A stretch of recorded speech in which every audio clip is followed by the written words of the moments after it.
Bonjour à tous, bienvenue sur la chaîne, c'est Julien pour cette nouvelle vidéo guidance. Nous sommes repartis pour le 22 janvier 2025. J'espère que tout le monde va bien, que tout le monde se porte au mieux. Alors, pour cette guidance, je vais prendre, le livre de Thoth, comme ceci, qui est un peu, qui ressemble à l'été là, comme ceci, pardon. Hop. Nous avons Mon fidèle monsieur Gypsy, Russian, de Alexandra Toshukov, et nous avons notre petit grimoire de la magique pour des petits messages qui sont toujours assez pertinents, qui sont toujours assez agréables. Alors, on va voir ce que peuvent voir à nous donner les cartes, ce que peuvent voir à nous donner comme message, comme tendance pour cette semaine. Nous avons une force majeure, nous avons, entre guillemets, ce diable, entre guillemets, qui symbolise la tentation, qui symbolise aussi le magnétisme. On est bien d'accord sur une situation ou sur un environnement qui peut voir être, quand je dis environnement, c'est les personnes ou les tentations qu'il y a autour de nous, les objectifs, les rêves, où on peut voir à se projeter, être dans la tentation du supérieur, puisque nous avons par ce 5 de bâton, qui est la symbolique de l'or, comme une interprétation de vouloir posséder, de vouloir plutôt accroître, de vouloir pouvoir se développer, qu'on soit d'accord. Et on est sur la projection par rapport au futur. Donc en gros, il nous est indiqué, et je vous dirais que par rapport directement à la force du diable, là, en force majeure, c'est pas tout à fait la même interprétation que les tarots de Marseille. Je préfère le préciser tout de suite pour les personnes qui sont très sur le tarot de Marseille. Ça peut voir peut-être à vous interpeller certaines interprétations.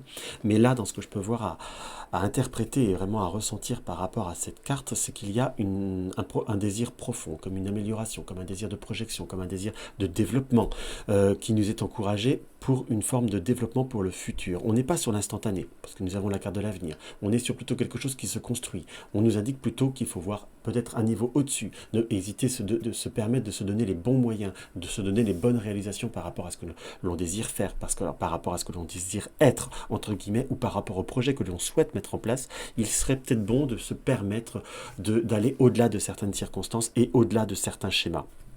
Donc là, par contre, ça paraît plutôt très engageant par rapport à cette première coupe. On va développer avec le chaîne pour nous donner encore quelques conseils, quelques indications, qu'est-ce qu'il faut voir à être par rapport à ces premières énergies. Alors, nous avons le feu de bois et nous avons le chien. Donc c'est tout ce qui est savoir se développer, tout ce qui est stabiliser, tout ce qui est lien, tout ce qui est contact, tout ce qui est une forme de sociabilisation.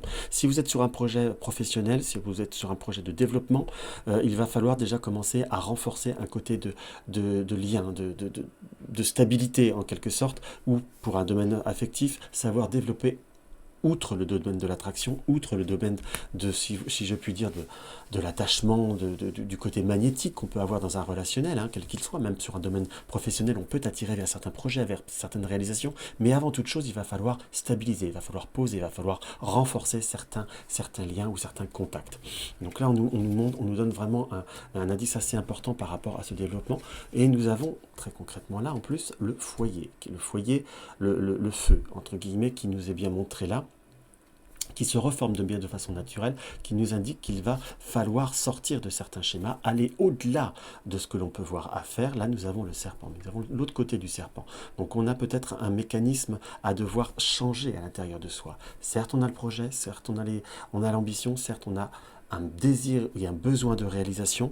Par contre, on nous montre bien avec l'ours et le serpent qu'il va falloir éviter de retomber dans certains schémas, éviter de retomber dans certaines mauvaises habitudes, et pour justement ne pas laisser un environnement où certaines choses qui peuvent voir être dites, ou on va dire la perfidie, mais on ne va pas rentrer dans les schémas purement négatifs, qu'on soit d'accord, mais on nous montre qu'il y a des émotions, qu'il y a des schémas qu'il va falloir éviter de laisser reproduire, entre guillemets. Il faut savoir tout entendre et laisser un peu filer, qu'on soit bien d'accord, puisque là, on a bien cette notion de la lune.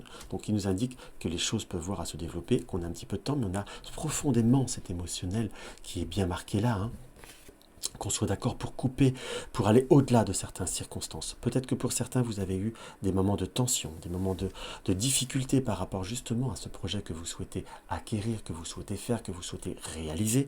Et là, on nous montre qu'il y a comment vous dire, simplement un retard, entre guillemets, comme une situation qu'il ne faut pas se laisser justement décourager, qu'il va falloir plutôt voir ça comme une étape, comment tirer comment vous dire, comment tirer les leçons, comment tirer vraiment le développement, parce que là nous avons la dague et le bouquet, donc savoir voir au-delà de au-delà du schéma classique, quoi, on a échoué ou ça n'a pas marché, on se referme sur soi et on boude. Donc, schématiquement, c'est un peu ça ce que je veux dire. Mais soit sur un domaine affectif, il faut peut-être justement tirer le pourquoi du comment, voir les choses avec une certaine hauteur, voir avec une certaine... comment je pourrais dire, employer ce terme, avec une certaine hauteur et également avec un certain détachement pour peut-être voir aussi ce qu'on a pu moins bien faire et sur un domaine professionnel, c'est peut-être des démarches qu'il faut qu'il soit refaites ou quelque chose, ça peut être un indice aussi pour savoir, pour vous donner le côté de savoir mieux planifier ou de savoir mieux faire. En carte conseil, nous avons quoi pour le petit conseil? Alors, le petit conseil nous indique quoi? Nous indique quoi?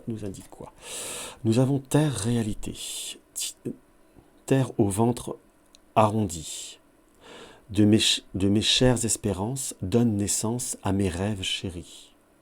On est quand même un peu bien dans le schéma. Hein, là, il y a une très belle interaction entre les supports où terre au ventre arrondi, la fécondité, quelque chose qui doit encore être arrondi.